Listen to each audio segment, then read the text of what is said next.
계속해서 오늘도 바울에 대한 이야기가 나옵니다.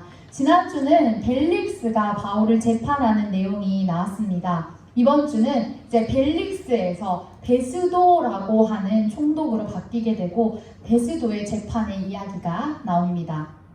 벨릭스는 어떤 사람이었는지 기억하시나요? 벨릭스는 거칠고 간교하고 정치력을 이용해서 자신의 배를 채운 그런 부정한 사람이었습니다. 이스라엘 반대 세력에게 뒷돈을 받아 챙기면서 자기의 이익과 그리고 많은 윗사람들에게 아첨하는 그런 사람이었습니다. 베스도는 오늘 말씀에 보면 이 벨릭스와는 다른 모습을 보이는데요. 벨릭스는 아첨하고 이기적이고 악한 사람이었다고 하면 이 베스도는 좀 반대의 사람이었습니다. 베스도가 어떤 사람인지 말씀에서 보면 이렇습니다. 우리가 함께 읽은 1절 말씀인데요. 베스도가 부임한 지 3일 후에 가이사랴에서 예루살렘으로 올라가니라고 되어 있습니다. 여러분 생각해 보십시오. 이 베스도가 부임한 지 얼마 되지 않았는데 바로 일을 시작한 겁니다. 그래서 부임한 지 3일 후에 가이사랴에서 예루살렘으로 올라가니라고 기록이 되어 있는데요. 이 부임했다는 것은 말 그대로 맡은 자신의 업무를 감당하기 위해서 바로 로마에서 가이사랴로 온 것, 그것을 의미하고 그리고 바로 자신의 일을 실행하는 것, 그것을 의미합니다. 로마에서 가이사랴로 온 거리는 10일 이상이 되는 거리였습니다. 그 당시에 이동수단은 편하지 않았습니다. 이 베스도는 배를 타고 이동을 했는데 지금의 좋은 배가 아닌 통통배와 같은 그런 배를 타고 10일을 이동했다고 생각해 보십시오, 여러분. 배멀미 해보신 적 있습니까? 정말 속이 끓어오르고 엄청난 고통을 당하는데요. 베스도는 그런 상황을 10일 동안 겪고 나서 도착하였습니다. 그러고 나서 이 여정의 끝에서 쉬는 것이 아니라 가이사랴에서 3일 후 바로 예루살렘이라고 하는 곳에 가게 됩니다. 그 사람의 일을 감당하기 위해서였습니다. 원어로 보면 3일 후라는 것은 우리나라처럼 3일이 지난 후를 말하는 것이 아니라 3일째 되는 날을 이야기하는데요. 첫째 날 도착하고 둘째 날 부임을 했습니다. 그리고 셋째 날 바로 가이사랴에서 예루살렘으로 떠나는 것입니다. 이렇게 먼 곳을 이동했다면 당연히 쉬고 싶은 마음들이 있고 충분히 자기 자리를 잡은 후에 어떤 다른 일을 하려고 했을 텐데 그런데 베스도는 이렇게 빨리 예루살렘으로 이동하게 됩니다. 이 말씀으로 보았을 때 베스도는 성실하고 부지런했으며 바른 판단력을 가지고 일도 정확하게 하는 그런 성격을 가진 사람이었고 행정력도 뛰어난 사람임을 알 수 있습니다. 그리고 조금의 원칙주의자 같은 그런 모습을 우리는 말씀 속에서 찾을 수 있습니다.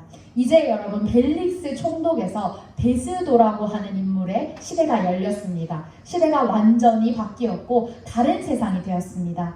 벨릭스가 행하던 적당한 타협과 부패 그리고 그것이 난무했던 시대는 가고 이제 바른 잣대로 판단하는 새로운 시대가 이 사람들에게 열렸습니다. 그런데 시대는 변하고 새로운 사람과 새로운 환경들이 주어졌지만 변하지 않은 것이 하나 있었습니다. 그것은 바로 교회와 그 지도자들이었습니다. 2절 말씀입니다. 대제사장들과 유대인 중 높은 사람들이 바울을 고발할세라고 되어 있습니다. 베스도가 처음 부임하여서 예루살렘에 그들을 만나러 갔을 때 보통 어떤 누군가가 부임해서 새로운 환경에 접했다면 여러분들 어떻게 할 것 같습니까? 당연히 반갑게 인사를 하고 잘 왔다고 해줄 것 같은데 놀랍게도 베스도가 처음 부임하여서 그들을 만나러 왔을 때 대제사장들과 유대인의 높은 사람들은 베스도가 오자마자 이렇게 이야기합니다. 바울을 고소하며 바울을 죽여달라라고 이렇게 이야기하는 것입니다. 벨릭스는 2년이라는 시간을 돈을 뜯어낼까 하는 그런 궁리를 가지고 바울을 가둔 자였습니다. 그 2년이라는 시간이 흘렀음에도 불구하고 이제 베스도의 시대가 왔는데도 그럼에도 불구하고 계속해서 이 교회의 지도자들은 자신들의 뜻을 굽히지 않고 오히려 더 짙어진 말로 바울을 죽이는데 힘을 쓰고 있는 모습입니다. 정말 끈질기고 지응한 모습을 보여주고 있습니다. 아마 이런 표현을 써도 부족함이 없을 것으로 느껴집니다. 그들이 고소하라고 하는 이 단어 속에는 엄청난 계획이 들어있는데요. 겉으로는 고소를 하라라고 말씀하고 있지만 실제는 고소가 중요한 것이 아니었습니다. 법으로 죄를 밝혀서 처벌해 달라는 것, 그것에 중점을 두는 것이 아니라 베스도의 호의로 바울을 예루살렘으로 옮기고 그 길에 이제 우리가 바울을 처단하겠다라는 그런 뜻이 숨겨져 있었습니다. 이 이야기 어디서 여러분 많이 들어본 것 같지 않습니까? 오늘 이 3절의 말씀, 베스도의 호의로 바울을 예루살렘으로 옮기기를 청하니 이는 길에 매복하였다가 그를 죽이고자 함이더라 라고 기록하고 있는데, 이것은 놀랍게도 2년 전에 똑같이 일어난 일입니다. 이 일을 꾸몄던 주동자들이 누굽니까? 바로 대제사장과 장로들이었습니다. 그 2년 전에도 똑같이 이 바울을 죽이려고 몰래 매복하였다가 바울을 처단하려고 하는 그 모습을 보였는데, 2년이 흐른 지금에도 똑같이 바울을 죽이려고 하는 모습을 보입니다. 이들은 계속해서 베스도에게 부탁했습니다. 이들의 모습은 악만 남은 모습이었습니다. 어떻게 이렇게 악한 생각을 멈추지 않고 계속해서 하고 있었는지 황당하고 안타까운 현실입니다. 대제사장은 원래 어떤 사람입니까? 바로 예배를 주관하는 사람이었습니다. 성전에서 제사를 드리는 거룩한 자리에 있는 지도자였습니다. 그럼에도 불구하고 날마다 그 사람들이 모였을 때 예배를 드리고 그 지도자의 입장에서 앞장서 있던 사람이었는데, 예배를 드리면 뭐합니까? 변화가 없습니다. 날마다 하나님께 예배를 드린다고 하는데, 그런데 오히려 더 악해졌을 뿐이지 그 사람의 모습은 절대 변하지 않는 악하고 추한 모습을 우리에게 보여주고 있습니다. 종교의 중심인 예루살렘의 지도자들, 핵심인 자들이 어떻게 이럴 수 있을까요?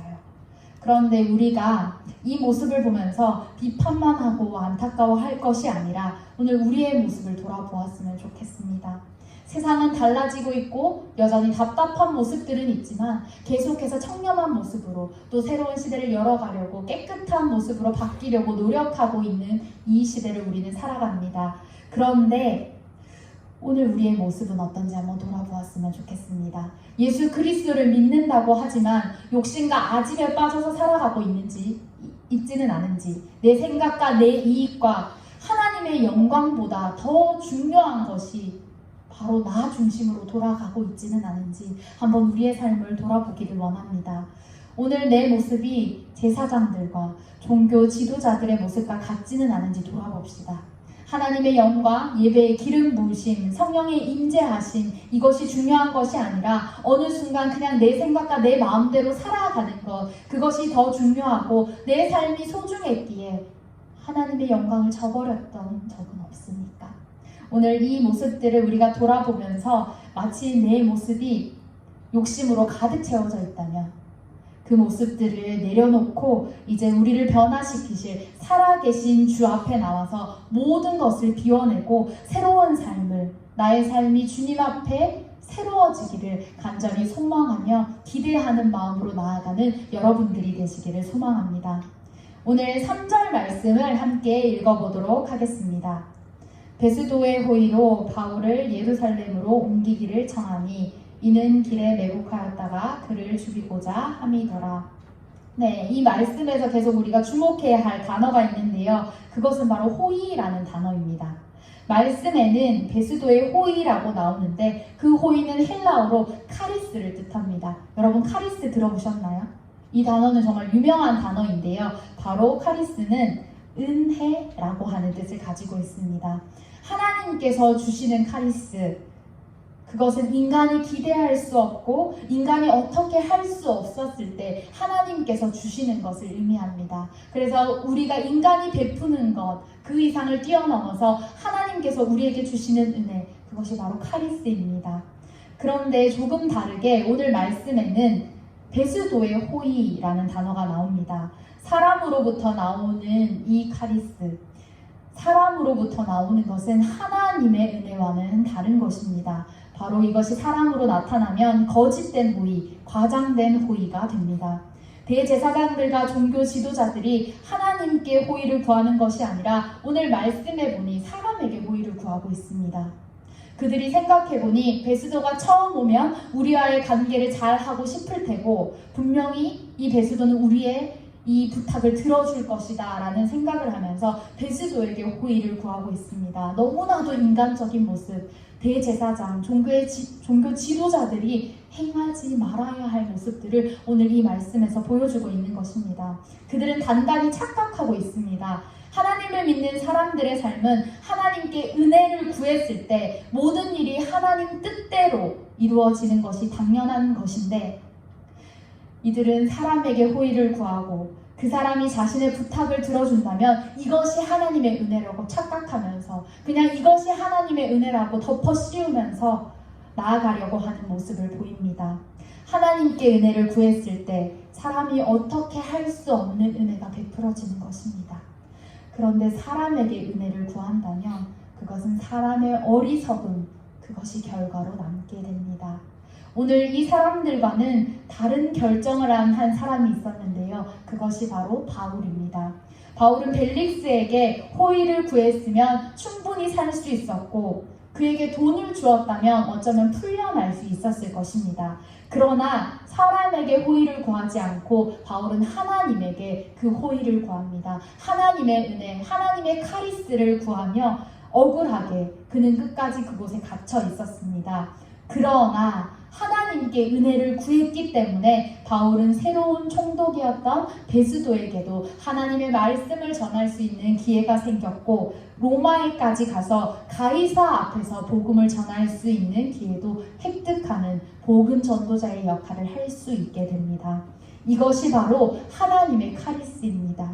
하나님께 은혜를 구한 자의 삶은 사람에게 호의를 구한 자의 삶과는 확연히 다른 모습을 보입니다. 여러분들의 삶에도 선택의 순간이 날마다 다가옵니다. 사람에게 은혜를 구할 것인가? 아니면 하나님의 은혜를 구할 것인가? 이렇게 질문을 하면 사실 지금 이 자리에 있다면 우리는 당연히 하나님께 은혜를 구하겠다라고 다짐하고 생각할 수 있습니다. 하지만 우리가 당장 세상에 한 발자국을 내딛게 되면 그때에는 우리의 삶의 현실에 부딪혀서 때로는 사람에게 그 호의를 구하며 살아갈 때가 있습니다.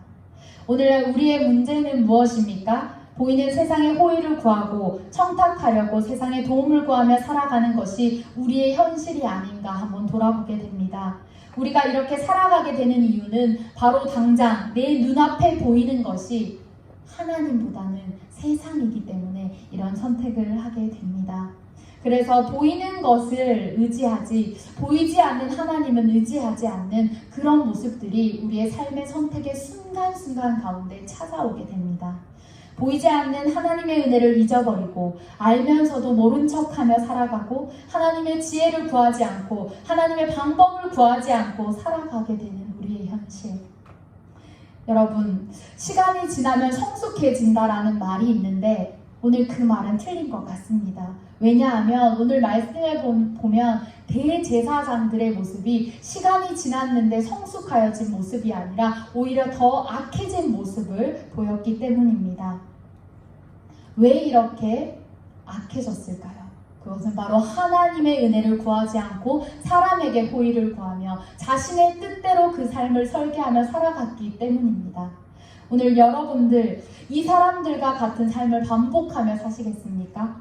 여러분들 살아계신 하나님을 바라보고 살아가는 그 인생은 하나님께 은혜를 구하고 살아가는 그 인생은 하나님이 주시는 공급으로 살아가기 때문에 하나님의 방법들이 그 삶 가운데 열릴 것이고 분명히 하나님의 개입하심이 여러분들의 눈앞에 펼쳐지게 될 것입니다. 이제 사람에게 호의를 구하는 것이 아니라 하나님께 호의를 구하며 그 은혜를 구하며 한 발자국을 내딛는 여러분들의 삶이 되기를 소망합니다. 오늘 그 삶을 택하는 여러분들 가운데 계속해서 또 말씀을 보도록 할 건데요. 4절 말씀을 보겠습니다. 제가 읽어드리겠습니다. 베스도가 대답하여 바울이 가이사랴에 구류된 것과 자기도 멀지 않아 떠나갈 것을 말하고 라고 기록되어 있는데요. 베스도에게 대제사장과 유대의 지도자들이 바울을 고소하며 죽이기를 꾀할 때 베스도는 하나님이 택한 사람, 어쩌면 하나님을 믿지 않았기 때문에 택한 사람이 아니라고 생각할 수도 있습니다. 바울과 친분이 있는 사람도 아니었습니다. 그런데 오늘 말씀의 흐름을 보면 하나님께서는 이 베스도를 선택하셔서 바울을 도우시고 일하신 것을 볼 수 있습니다. 베스도의 그 일들을 계속해서 살펴보겠습니다. 그는 부임한 지 3일 만에 예루살렘으로 온 것이었지만 이미 바울이라고 하는 죄수의 그 상황들을 명확하게 알고 있었습니다. 바울이 구금되었다는 것도 알고 있었고 바울이 가이사랴에서 잘 지내고 있다는 것도 알고 있었습니다. 그리고 나도 다시 이제 가이사랴로 갈 것이기 때문에 여러분들이 말하는 것처럼 바울을 풀어서 이곳에 오게 할 수 없다고 이야기합니다. 이 대답은 합리적인 대답이었습니다. 왜냐하면 로마법에는 아무나 쉽게 옮길 수 없었기 때문에 이 모든 상황들을 잘 판단하면서 베스도는 오늘 이 예루살렘 지도자들에게 이야기를 하게 됩니다. 계속해서 말씀 6절에서 7절을 보면 베스도가 그들 가운데서 8일 혹은 10일을 지낸 후 가이사랴로 내려가서 이튿날 재판 자리에 앉고 바울을 데려오라 명하니 그가 나오매 예루살렘에서 내려온 유대인들이 둘러서서 여러 가지 중대한 사건으로 고발하되 능히 증거를 대지 못한지라 라고 기록되어 있습니다. 하나님께서는 계속해서 베스도를 통해서 일하시는데요. 베스도와 대제사장, 유대 지도자들은 함께 가이사랴로 가게 됩니다. 원래 대제사장들과 종교 지도자들의 계획은 이 바울을 풀어서 매복하고 있다가 죽이는 것이었는데 이제 다시 이 베스도와 함께 가이사랴로 이동하는 것입니다. 그리고 나서 이제 유대인들이 바울의 죄를 이야기하게 되는데 우리가 함께 나누었던 지난주의 말씀 사도행전 24장 5절에서 6절의 말씀에 보면 똑같이 그 제목을 말하는데 오늘 말씀에서는 그것과 똑같은 것이었기 때문에 좀 생략되어 있습니다. 그들이 열거하는 죄는 무엇이었습니까? 어딜 가도 폭동을 일으키는 전염병 같은 자, 나사렛 이단의 괴수, 성전을 더럽히는 자, 이것이 바로 바울의 죄목이었습니다. 그러나 이 재판의 결과는 유대인들이 패하게 됩니다. 왜냐하면 그것들의 증거를 찾을 수 없었기 때문입니다. 오늘 베스도의 재판은 2년 전 열렸던 벨릭스의 재판과 똑같은 상황에 처하게 되는데요. 마치 판박이와 같이 베스도가 온 뒤에도 이 재판이 똑같은 죄목으로 똑같은 상황에서 똑같은 고발로 이루어지게 됩니다. 베스도도 또한 이것이 일반 재판으로 결론 내리기는 아무런 죄가 없다는 것을 깨닫게 됩니다. 이것이 종교적인 문제이구나. 이들이 지금 이 바울을 곡해하여서 이런 일들을 꾸미는구나 라고 하는 것을 베스도는 명확하게 깨달았습니다. 이렇게 하나님께서는 하나님께 은혜를 구한 자들에게는 반드시 필요에 따라서 사람을 보내시고 환경을 여시며 일하시는 것을 우리는 보게 됩니다. 하나님은 좀 더뎌 보이고 우리가 보기에 답답해 보이는 방법이라고 할지라도 우리의 상황을 열어가시고 그 일들을 통하여서 다시 한번 살아계신 주를 발견하며 그 살아계신 주와 동행하도록 일하시는 분이십니다. 이 말씀을 통하여서 이제 우리는 어떻게 살아야 할지 결단하기를 원합니다. 최선의 시간에 최고의 방법으로 일하시는 우리의 하나님, 그 하나님을 의지합시다. 그리고 사람의 것이 아니라 하나님의 계획이 세워지는 삶을 여러분들이 살아나가시기를 소망합니다.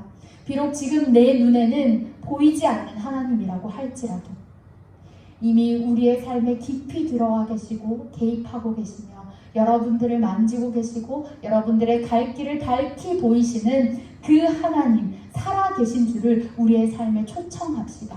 그리고 이제 살아계신 주임을 우리가 믿으며 그 삶을 살아나갈 때 사람들의 모든 계획과 모든 경영들이 무너지고 하나님의 계획만이 다시 한번 세워지며 드러나는 삶을 경험하는 여러분들이 되시기를 소망합니다. 오늘 이 삶을 통하여서 여러분들의 삶이 먼저 변화되며 또 여러분들의 삶을 통하여서 이 세상이 살아계신 주를 발견하고 경험케 되는 놀라운 은혜가 있기를 소망합니다. 함께 기도하겠습니다. 하나님 감사합니다. 오늘 우리의 삶 속에서 살아계신 주를 발견하기를 원합니다. 우리가 선택의 순간에 놓여질 때마다 사람에게 은혜를 구하는 것이 아니라 먼저 하나님에게 은혜를 구하게 하시고, 하나님께 은혜를 구한 자들이 어떻게 살아가는지, 또 어떤 은혜를 입으며 살아가는지를 우리의 삶을 통해서 증명해 보이는 귀한 삶 살아가는 청년들 되기를 원합니다. 지금도 그 손을 붙잡아 주시고 그 삶을 놓지 않으시고 그 경영을 이루어 나가시는 주님께서 그 갈 길을 밝히 보여주시고, 날마다 주님과 동행할 때 이 세상에서 하나님의 방법들과 하나님의 것들을 누리며 이 땅에서 평안을 얻으며 하나님의 나라를 실현시켜 나가는 귀한 청년들이 될 수 있도록 함께하여 주시옵소서. 예수님의 이름으로 기도드립니다.